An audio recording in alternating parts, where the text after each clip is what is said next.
bittersweet day for the medical cannabis community, but something that we have grown accustomed to is coming here to Sacramento to bring the voice of patients and workers.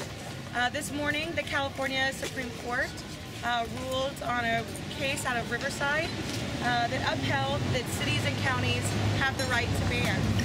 But most importantly, in that ruling, it upheld what we have known to be true, which is that it is legal to operate dispensaries in the state of California. So our organization, Californians to Regulate Medical Marijuana, which is a coalition of patients and workers and medical cannabis industry from across the state of California, are here to meet with our legislators to ask them to bring regulations to the state of California, and to do so in a way that is going to bring into account the experience of patients and workers so that we can have safe access to medical cannabis for all those who need it in the state of California. Today we have with us several members from our coalition that you're going to hear from.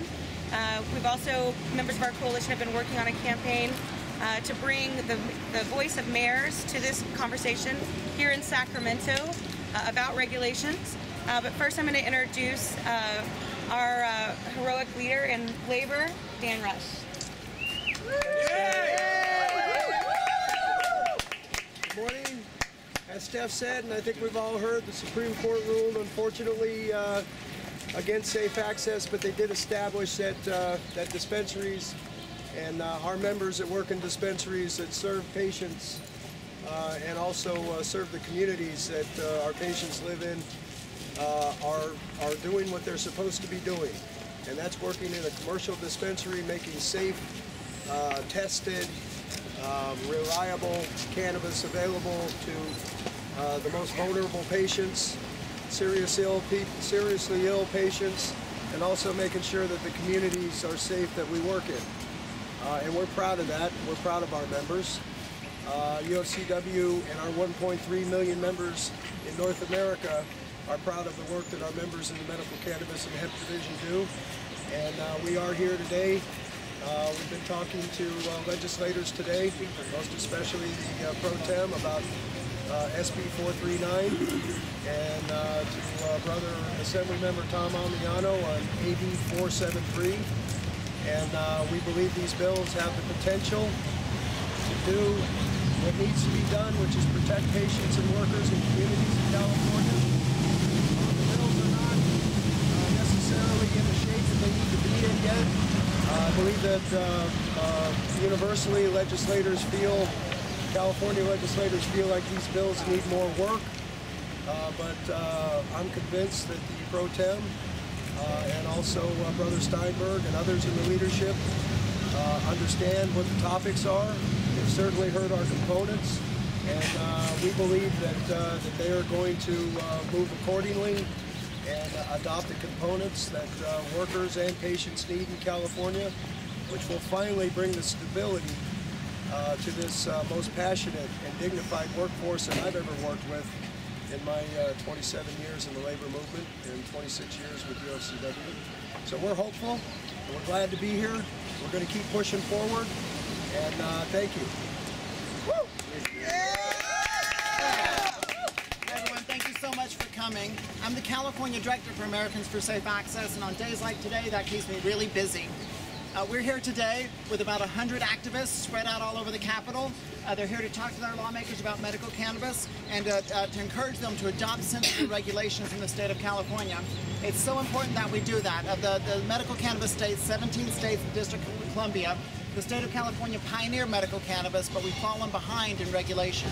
And so it's time that this state step up to the plate and that our lawmakers adopt the kind of sensible regulations that we have in other states to secure access so that we can be sure that everybody in every community has safe, legal, and dignified access to medical cannabis. And so that's really what this is about today, is making sure that what the voters meant in 1996 is a reality here in the state of California.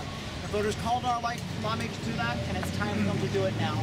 And so that's why we're here today, is to talk to these folks and let them know patients believe in regulation, they support regulation, and there's a safe political space to stand when it comes to standing up for well-regulated medical cannabis in the state of California. And so I'm so happy to see so many of these good people here. to participate in this and to make their voices heard. That's how our democracy works, and I know we're going to make an impact today. So thank you again for being a part of this as well.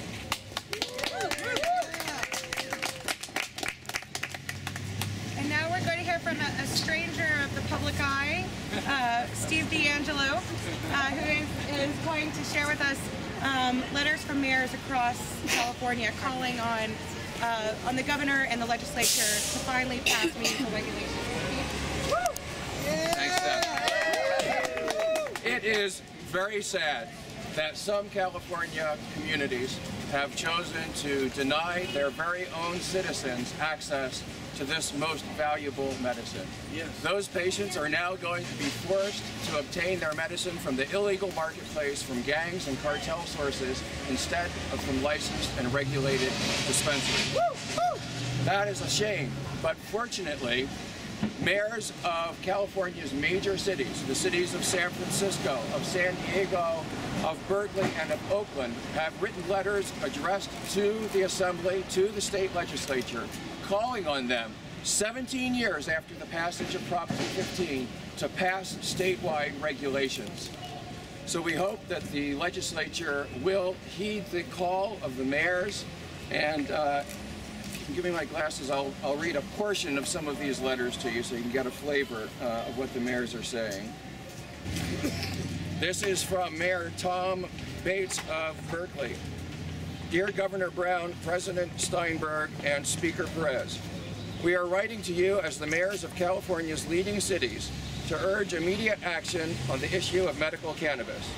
As you are aware, the voters of California passed the Compassionate Use Act of 1996 with 55.7% of votes, and support has dramatically increased for the last 17 years. A recent field poll shows support for medical cannabis throughout California. 72% of voters support the state's medical marijuana laws, and 66% say they oppose the federal government's crackdown on legal dispensaries. In our urban communities, where most dispensaries are located, that has indicated that support is over 80%. With the recent passage of marijuana laws in Washington and Colorado, the Department of Justice has indicated that it will review policies for states that have legalized marijuana or medical cannabis.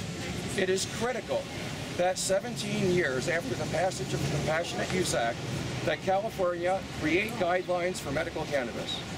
Former Attorney General Bill Lockyer issued guidelines in 2003, which was followed by guidelines in 2008 by then Attorney General Jerry Brown. However, the state legislature has never passed those guidelines, which is critically needed for local governments, law enforcement, and patients. Well-regulated medical cannabis dispensaries have been beneficial to our local communities. They provide quality jobs, benefits, and a safe working environment. Yes. They allow medical cannabis patients to purchase safe medicine in a secure environment rather than on the streets from drug dealers. Yes. Dispensaries also provide much needed tax revenue to local governments, which often is dedicated to public safety and other quality of life issues. As mayors, it is critical that those revenues are paid to local government rather than to drug dealers and drug cartels. We urge the governor's office and the legislature to craft sensible medical cannabis guidelines and provide clarity to us on the local level. Yes. Thank you. Yes. As I mentioned before, the individuals who bring medical cannabis to our patients, those patients, and we're also joined by mayors across the state of California that are calling on the legislature to finally move forward with regulations so that patients can go back to dealing with their health care and not spending all their time on Capitol Hill. So thank you very much.